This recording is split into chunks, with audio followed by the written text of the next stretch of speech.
Алтығырлыққа ауысталған індеттің екінші толқынына дайындық жұмыстары облыста қалай жүргізілуде? Ал медициналық мекемелер талапқа сай ма? Өңірде бекітілген ережені елемегендер неге айыппұл арқаламайды? Осы және өзге де сауалдар төңірегінде облыс әкімі бірқатар басқарма басшылары мен сала мамандарының басын қосып жиын өткізді. Кездесуде тағы қандай тақырыптар көтерілді? Тақырыпты толығырақ әріптесім Ұлдана Жұбай жалғастырады.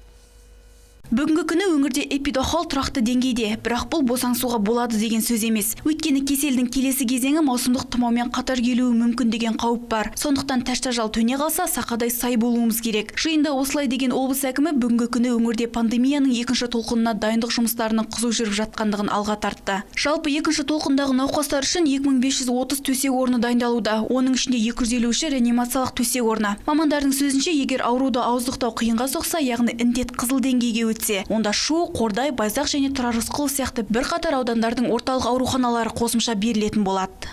Жалпы эпидемиологиялық жағдайдың ағымына байланысты 3 деңгейге бөлініп отыр. Республика деңгейінде бірінші бұл жасыл деңгей.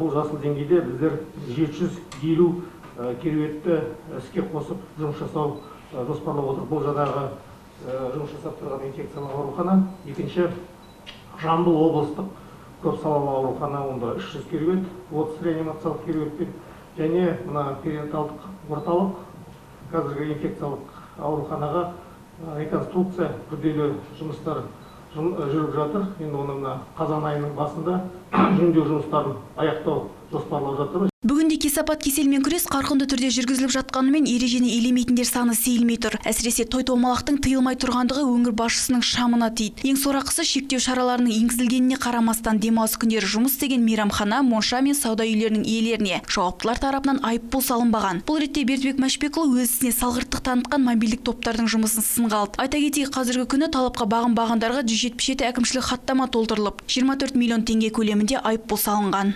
Жамбыл даңғылындағы марш, потом Лермонтов көшесі, Бейбарыс, Қаратау, микрорайон Гаухар, Қонаев көшесі, Адораке, Айтеке би көшесі, Мансарда, Желтоқсан көшесі, Ақорда, Абай даңғылындағы Инита. Одан кейін Әл-Фарабидағы жаңа көрсетілген Арал моншасы. Ни одного тиына штрафа не наложено ни со стороны вашего департамента, ни со стороны вашего городского управления.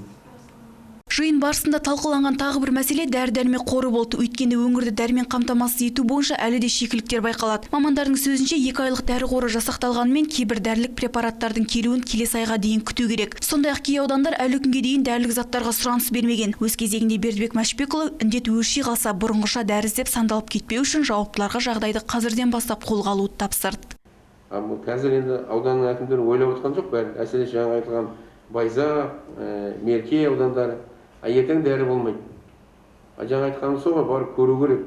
Одан кейін уже ана ВСК фармацияға ұсыныс беру керек өтініш. Бізге мынандай деп. Сіздер оны қарап отқан жоқсыздар. Менің сіздерден сұрайтыным, бірігіп жұмыс істеңіздер. Оны мен талап етемін. Бірігіп жұмыс істемейтін болсаңыздар, онда басқаша болады. Онда басқа жаққа барып жұмыс істейсіздер. Жиын соңында өңір басшысы жұмысына жауапкершілікпен қарамайтын басшыларға қатаң сын айтып, барлық олқылықтар тез арада ретке келтірілсін деді. Ұлдана Жұбай, Әлбек Самаликов, Азат Байтемір, Ернар Сегізбаев, Жеті Ньюс.